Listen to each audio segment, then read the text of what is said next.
Welcome to the Modern Manifestation Podcast. I'm your host, Bree Brown, a business mindset coach, entrepreneur, and a top competitor in a male-dominated industry. I'm a native Texan, the youngest of all brothers, and a lettuce-hating, wine-loving, curses-like-a-sailor recovering perfectionist. I've spent over a decade building my commission-based career, and my life's purpose is helping other women achieve the same multi-six-figure success I achieved before I was 25. I have a passion for helping women with mindset, money, and manifestation skills to help every young woman realize her full potential. If you're looking for vulnerable conversations, professional development, inspiration, or even a kick in the ass to get you motivated, you have come to the right place. Thanks for checking out the Modern Manifestation Podcast. Now let's jump right in to today's topic.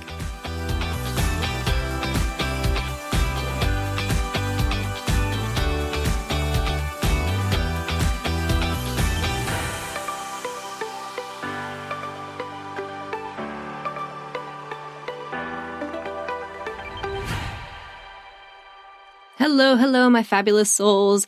Hope you are having a fantastic week. Today, we are continuing our conversation from last week, talking about the fight or flight response, the parasympathetic, the sympathetic system, and how all of this is interconnected. And before I jump into today's episode, I do have to make a correction from last week that I only caught literally today. And I was listening to another podcast by a psychologist and just really getting another perspective on this fight or flight system. And that is when I realized that the entire last episode, which I didn't, I'm not going to re-record it because that's dumb, but I kept saying the automatic nervous system and not the autonomic nervous system. Slight difference, but it is something that it brought all kinds of flashbacks back for me of psychology, because I remember writing a whole paper about the automatic nervous system and not the autonomic nervous system. It was a habit then. Apparently it's a habit now. Wanted to correct that in the event that you are really into psychology and you're like, I don't think that's right. You are correct. I was not right. So that's a quick little edit to last week's episode. So again, today we are continuing the conversation about stepping out of that sympathetic mode and into the parasympathetic mode. And when I decided to do today's episode, I really wanted to talk generally about just reducing negative reactions throughout the day, reducing overall reactivity as a huge parasympathetic activation trick. But then I just got really into writing about the major symptom of this uncontrolled reactivity, and that's the impact of stress on your body and your ability to manifest. And I have a whole nother podcast episode on stress and overwhelm, so that is another episode you can tune into to learn more specifically about stress as a whole, and I think it's episode number 16. But today we're going to talk about stress as it relates to that parasympathetic system and your reactions. Your physical body is a part of manifestation, tricks to activate your parasympathetic system, and all of the little shit that goes on throughout your day and how you're choosing to react to it. And I'll say that last part again, how you are choosing to react to the shit that happens. We're all about ownership here. You manifest who and what you are, your identity. Well, guess what? The little things you do and experience through your own eyes, through, the way you perceive these experiences throughout the day is a part of that.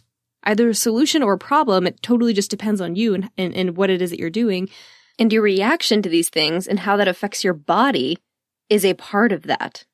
It's a part of the whole system.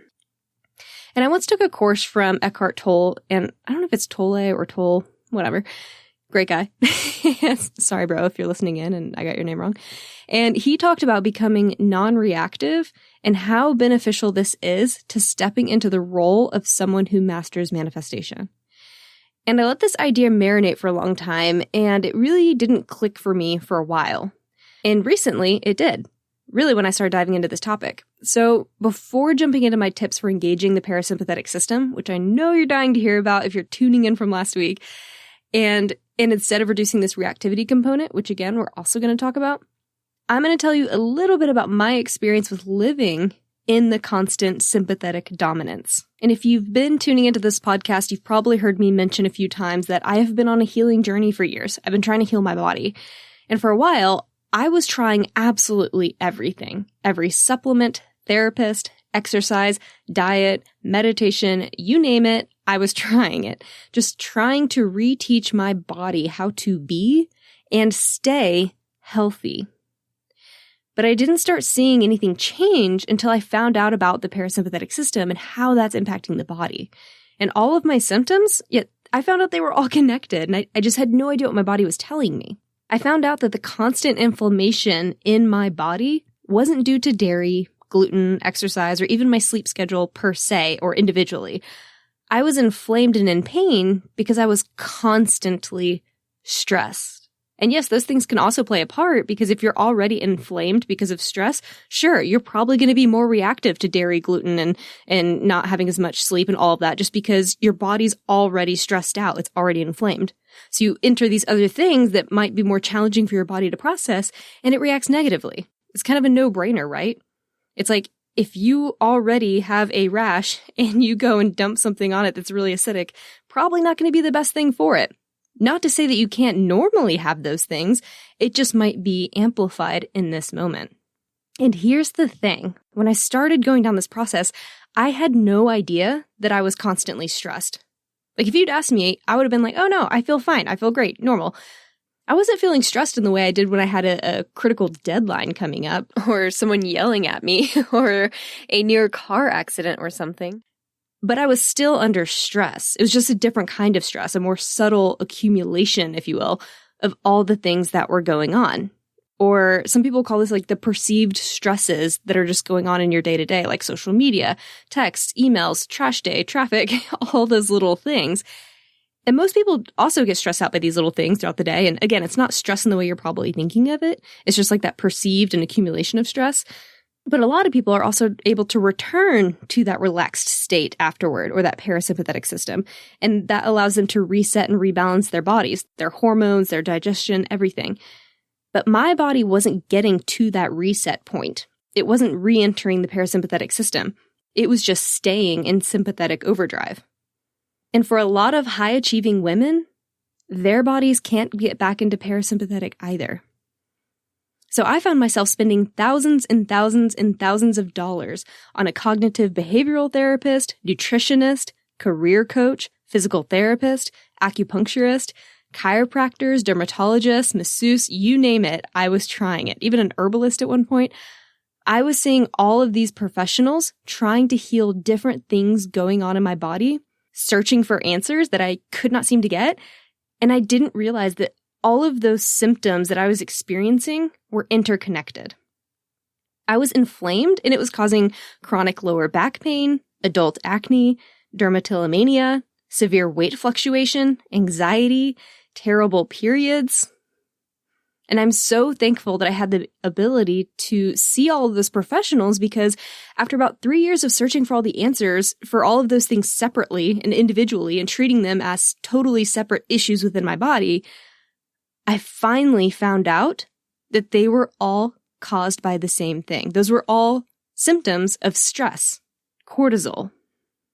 And if you're listening in long enough, you probably know that I'm a type A recovering perfectionist who organizes for fun, decompresses by cleaning, and if you are into astrology, Virgo sun and Capricorn moon, like I am built for to-do lists and falling into the trap of busyness and go, go, go and do. And I had a habit of doing too much all the time, operating under this constant stress. And what happens when you are sympathetic dominant is that you can actually crave that stress. You almost become addicted to that level of cortisol. And it's actually a huge reason why so many people crave Adderall later in life. It's because Adderall actually puts your body in a very similar state to being in a constant state of stress. You're hyper-focused, you're aware, you're constantly looking for threats, which can really help you when you're trying to focus on something and get a task done. So by that narrative, you can actually become addicted to that hyper-productive state.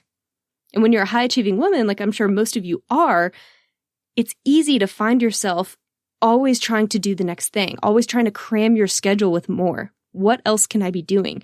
What volunteer work can I add to my plate? Yes, I will do this for you. Yes, I will do that for you. And not saying no enough to things. you can become addicted to stress and not even realize it.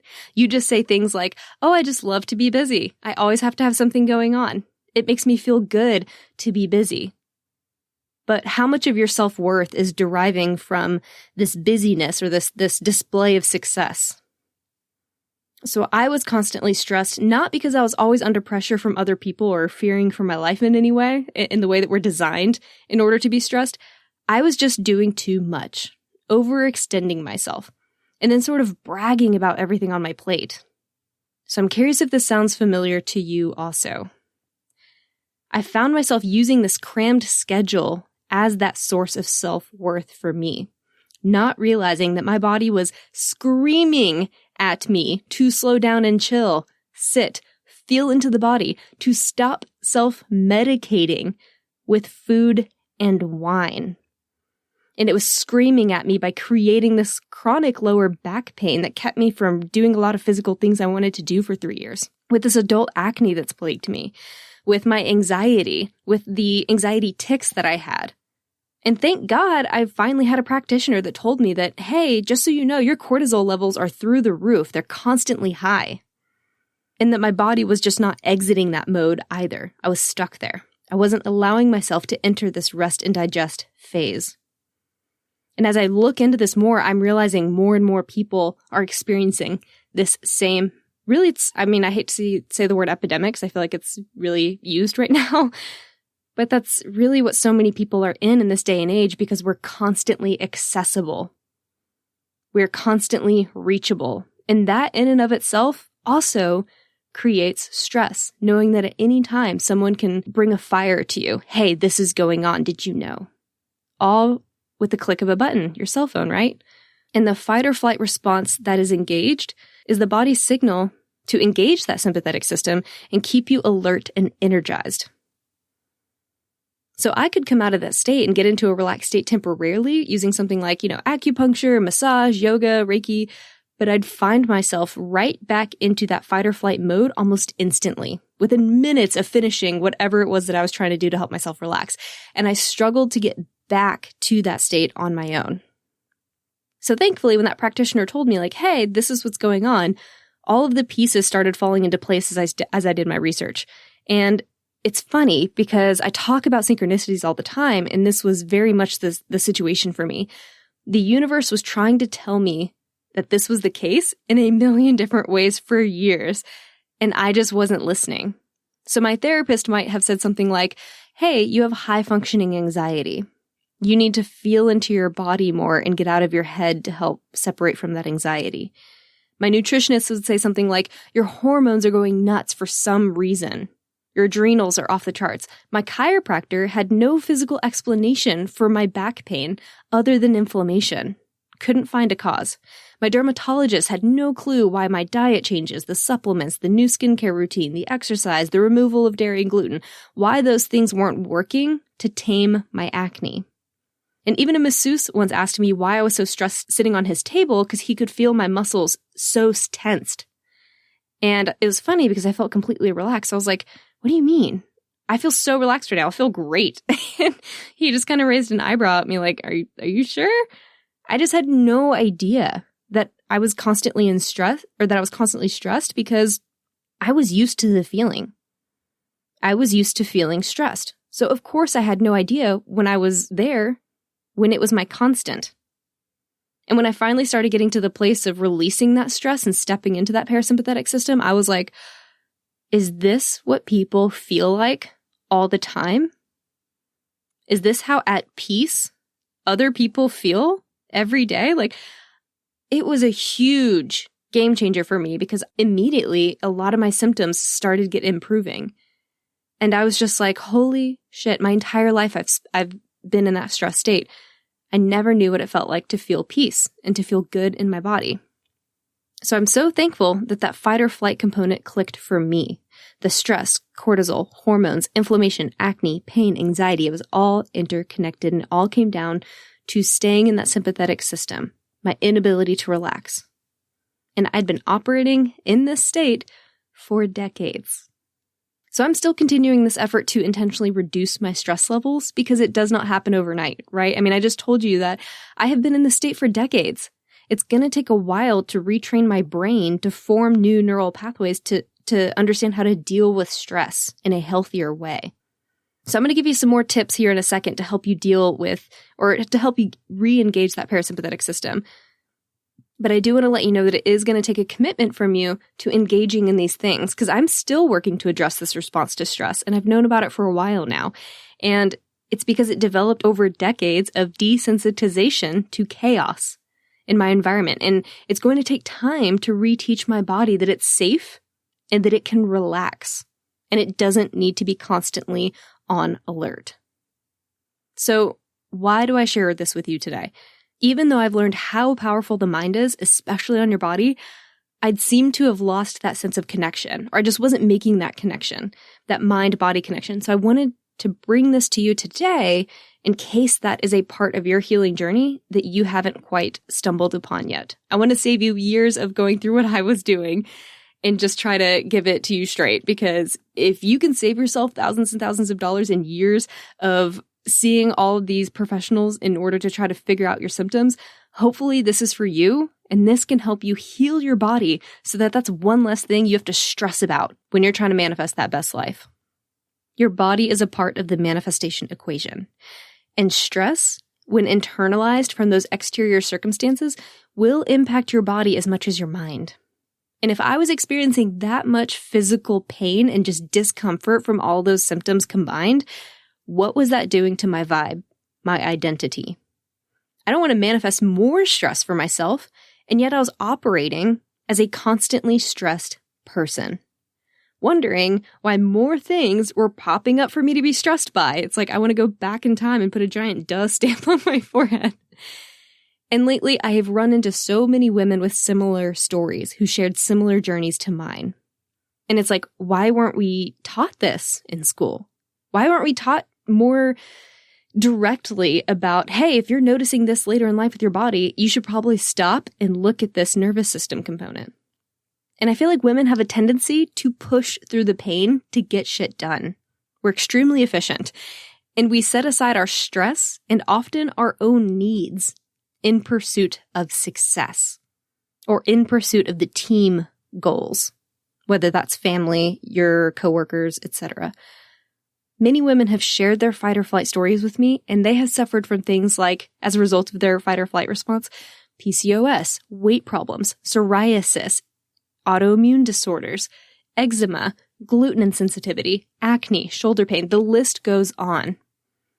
And most of them also experienced stress as the main cause, and usually because of that digestion and hormonal connection.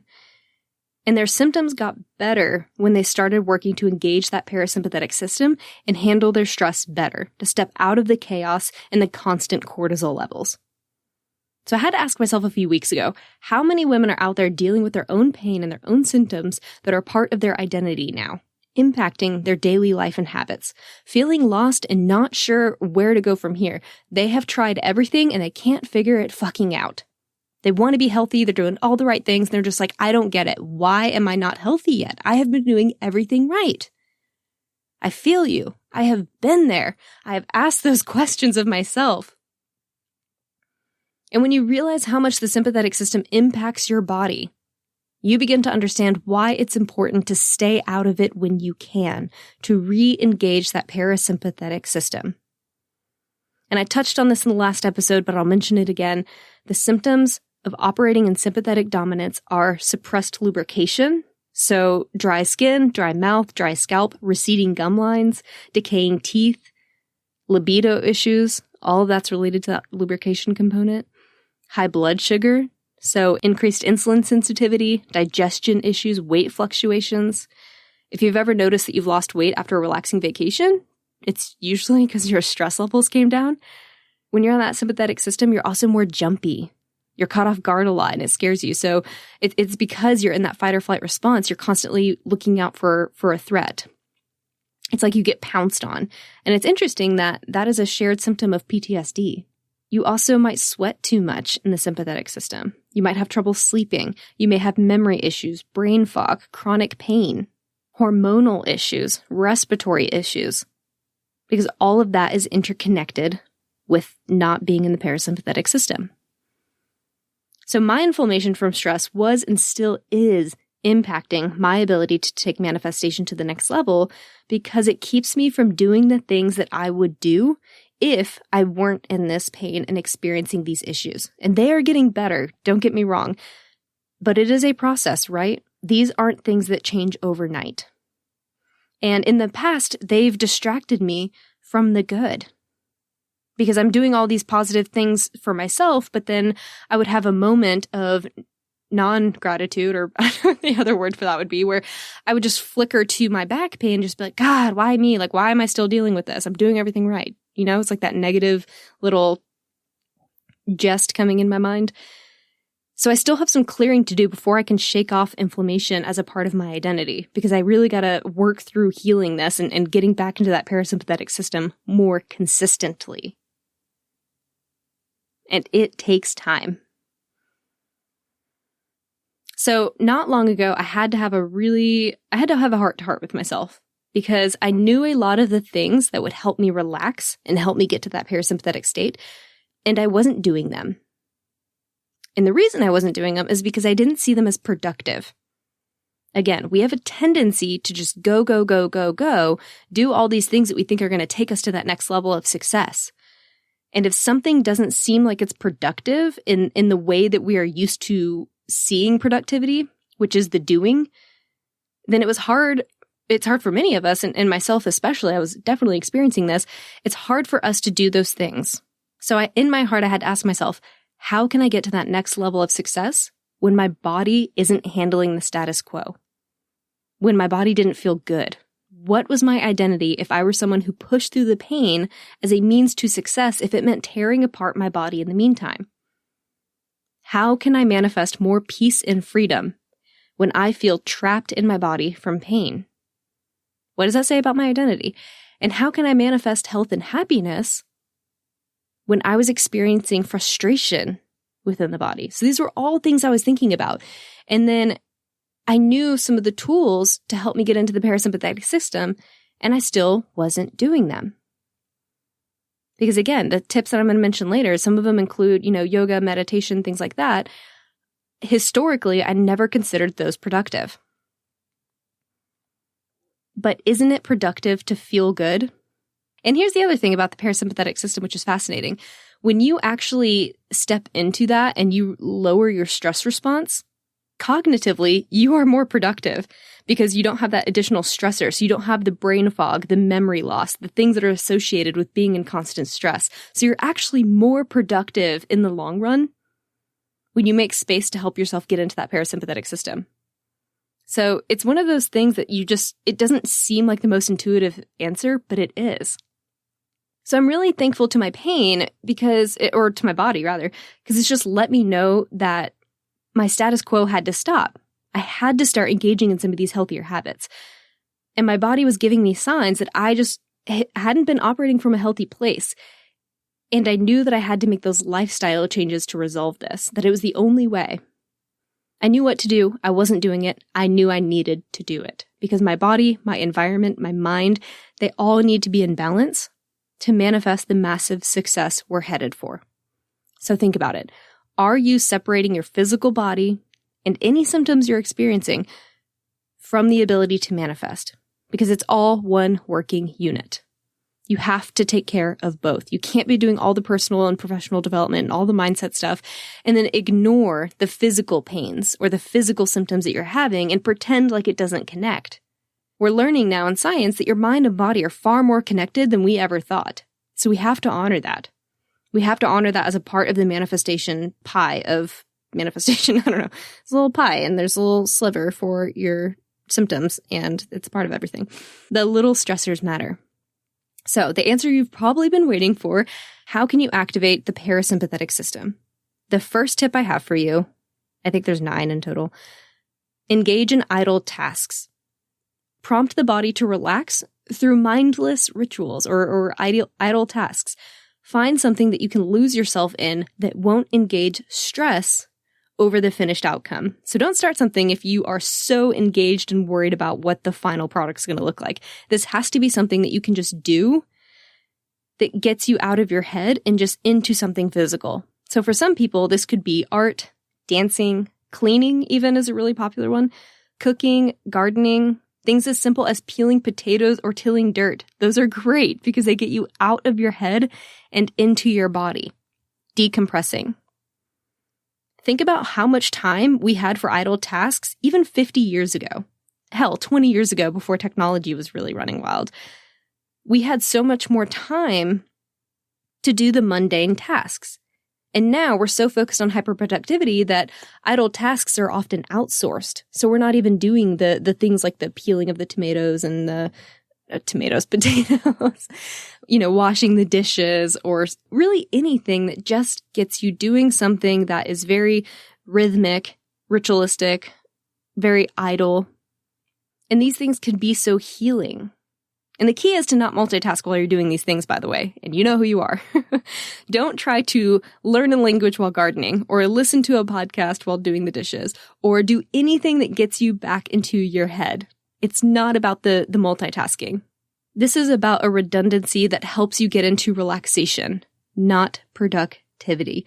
The more you let yourself relax, the more productive you will become. Trust me. So give yourself that 5 minutes, that 10 minutes, that 20 minutes, whatever you feel comfortable doing.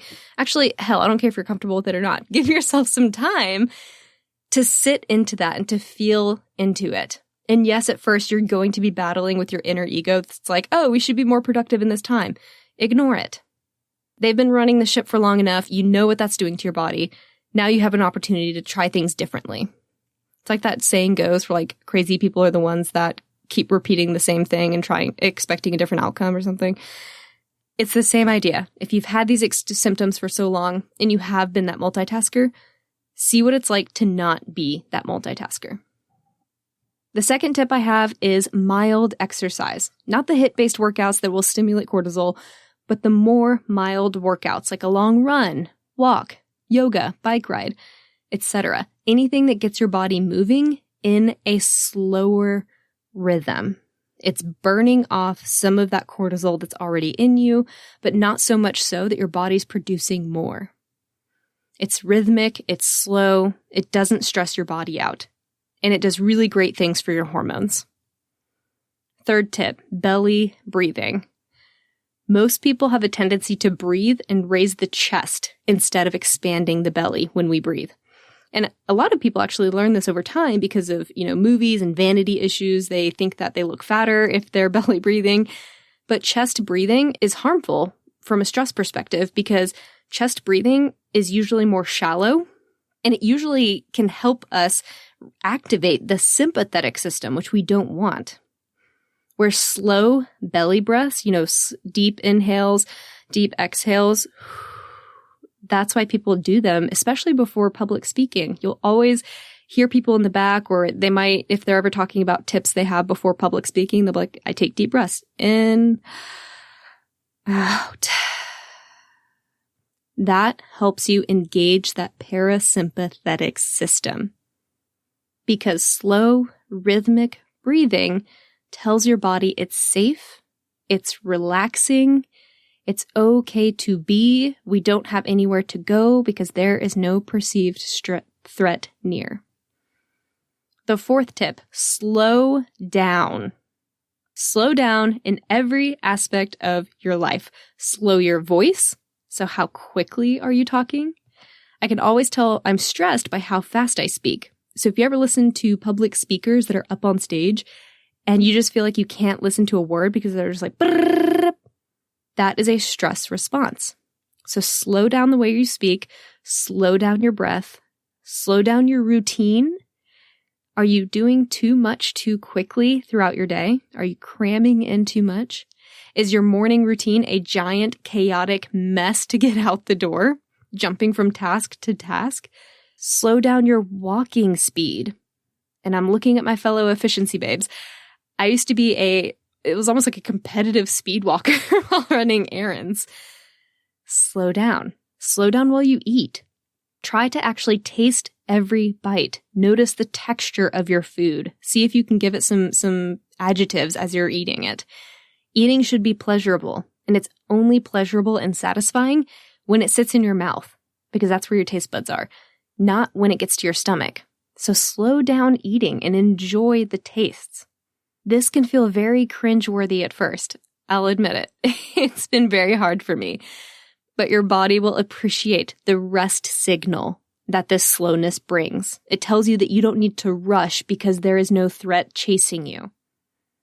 The 5th tip I have, meditate. And I know, you've heard it before, you're still not doing it, you've heard it 1,000 times, you know conceptually that it's so good for you, and you're still not doing it.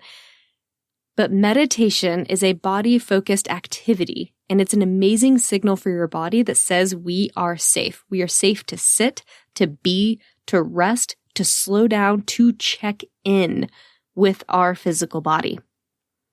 So when you meditate, you are accomplishing that slower breathing, the idle task, the body awareness, the slowness.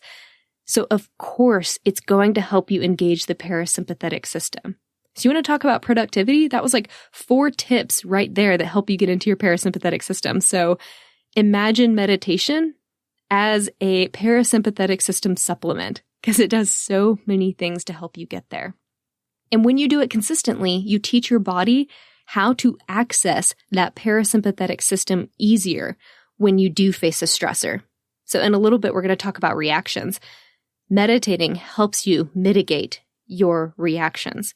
It forms new neural connections that reteach your body what a healthier stress response looks like and what it can be doing instead. Instead of embracing that negative side, it tells your body this is what we should do in place of that. The 6th tip I have for you, feel into your body. Get a massage, a pedicure, manicure, take a hot bath, cuddle with your partner or a dog, get a weighted blanket, try a gua sha facial massage for yourself, walk around barefoot outside, sleep, get into your body. And a fantastic way to do that is by physical touch, and then also just things that are stimulating your body in some way. And I'm throwing sleep in there because it's just a phenomenal way to really help yourself relax, and it plays into that hormonal component too. So feeling into your body tells your brain that you don't have to find a way out. It is okay to notice your body, to relax, to feel the physical touch. And if you've ever noticed that you drool while you're sleeping or getting a massage, it's because by getting into that parasympathetic state, your body is able to start lubricating again. Remember earlier we said that in the sympathetic state, lubrication's an issue. It goes on pause because it's like we have bigger shit to worry about right now. Lubrication's not it. So if you get in that really relaxed state, you'll notice that you are drooling more, which is kind of funny. If you ever wake up or like have a massage and you're like, what is happening? It's making up for lost time. The 7th tip, stimulate the vagus nerve. The vagus nerve is responsible for heart rate, digestion, respiratory system, etc. It is very in tune with the parasympathetic systems because there's a lot of overlap. So it makes sense that stimulating this vagus nerve helps you relax. So you can do this in a couple different ways. You can do it with humming. You can use the yogi sounds that are really popular, like or vu. You can sing. You can gargle. You can massage your neck. All of those are great ways to stimulate. And if you are really into spirituality, anything that relates to your throat chakra, great tools to use. Again, that's going to get everything going. And actually, there's a whole spiritual person, and I have no experience with this, so I have no idea if that actually works, but they believe that engaging the vagus nerve also helps with fertility issues. So if that is also something you're experiencing, check it out. You never know. It's one of those things where it can't hurt. The 8th tip I have for you is reduce screen time. So TV, especially thriller or action movies, that stimulates your sympathetic system. Even though you're not the one running from dinosaurs on the screen, your body doesn't realize that. They use the music and things like that to get your senses going and get you into that stress response. The same thing happens with your phone, iPad, laptop, Kindle, etc. The blue light that emanates from electronics tells your body to hold off on melatonin production. And this can impact your ability to sleep at night as well and having a consistent sleep schedule, which absolutely goes back to how stressed you are, how you are reacting to things, and what your hormone levels are doing. And the biggest tip and the last tip that I have is react less. I'm going to spend some time talking about this a little bit more because this is the hardest step to do and the most important. Find ways to reduce your stress response by reducing your initial reaction to external and perceived stressors. We all perceive stressors differently. What might stress you out may not stress me out. So things that stress me out are text messages that I don't immediately know the answer to, a full email inbox, a roach, a dirty house. And these may not be stressors for you. You know, you might have a snake or a clown or a bill that stress you out. However, your brain can be trained to react less to these stressors because at one time you decided, you learned to be afraid of those things, and you can unlearn this too. So using that text message example, if I don't immediately know the answer, like let's say they're asking me if I can do something Thursday and I have a couple of things that are in the air for Thursday, I get stressed out about opening that email because I don't yet have an answer. And then I stress about it and I think about it all day long. And I know that doesn't stress everyone out, but that stresses me out. And it helps when I put boundaries in place, like letting people know on the front end, hey, I don't always respond quickly to text messages. It just is what it is. And it's okay to have a response like that ready to go to send to people to help mitigate that stress response, which in turn teaches my brain that like, hey, this isn't that big of a deal. So spend some time figuring out what your daily stressors are. Manifesting greatness requires your whole self, your identity, your lifestyle, your thoughts, and your physical habits. It's how we live our lives. And how you live your life can be viewed through the lens of how you react to the world. So when I made this connection, Eckhart's message from earlier came flooding back to me. I wasn't living from a place of oneness, from non-reactivity. I was constantly on guard, ready to perceive a threat and pounce. And it's not that I had any more stressors than the average career-driven woman. It's that I was internalizing it all. From the bad traffic to the 14-hour workday to getting cut off on the highway to running late to a lunch because of the garbage truck to rushing myself out the door in the mornings to trying to answer all of the 100 emails I get a day, I was in a constant state of stress because I was in a constant state of reactivity. I was reacting to absolutely everything in my environment, trying to control it all. And I was reacting negatively, absorbing and filtering the chaos around me and allowing it to affect me. So how we react to these little things like traffic, rude emails, our spouse's dirty dishes in the sink, our dog jumping up on us, the grocery store line moving too slowly, the friend that's an hour late, the mother that doesn't stop criticizing. How we react and internalize these stressors is what you are manifesting more of. You can't be all positive and love and light and shit internally, but react negatively externally. How we react to these little things throughout our day is how we're living our life, our identity. And your identity isn't just the significant moments, it's also the small stuff. In fact, I'd say it's more of the small stuff. So working on this starts with finding peace and patience, removing your inconvenience from the equation. The old lady moving too slow in front of you? Find a way to make that endearing or helpful for yourself. Come from a place of love as often as you can. Let the little shit go. And I won't lie, it is hard. It is. I struggle with this impatience. It is my Achilles heel. And I haven't totally figured it out yet. So if you have advice, let me know on Instagram. I'm still working through this daily. And I used to catch myself getting annoyed all the time because I am so go, that the interruption by slowness or inefficiency throughout the day used to be really jarring for me. Like, I'm hitting every red light. Really? This lady needs to walk at a glacial pace right in front of me with her big ass cart? This guy's going to stop right where I need to be and linger for 5 minutes? These are all the things that used to drive me nuts, that caused me to react, that fed my stress levels and kept me in sympathetic dominance. And now that I'm aware, I try to laugh more, find that patience, embrace that peace. Say thanks to the universe for the reminder. Yes, I need to slow down. Yes, I need to make time to be. Yes, I need to practice patience. Yes, I need to fucking chill out today. So this week, take note of how you're showing up in the world. Where can you be more patient, more peaceful, more loving, less reactive? That's the goal. Becoming less reactive. So which tips can you implement to activate the parasympathetic system for yourself? The little shit makes all the difference. It makes you, you. Thank you so much for tuning in with me today. If you want some extra help stepping into a more peaceful and positive lifestyle, I'd be happy to send you my 7 tips for abundance guide. All you need to do is review the podcast, good or bad, no hard feelings. And once you're done, screenshot a picture of the review, email it to me. That way I can validate it and get it to you quicker. Have a fantastic rest of your week, and I will catch you next Monday. Until then, go out there and manifest some miracles. Thank y'all so much for hanging out with me today. If you enjoyed this podcast, hit subscribe so you can stay up to date with new episodes. As always, we would love it if you would share this episode with friends and family who could use the inspiration.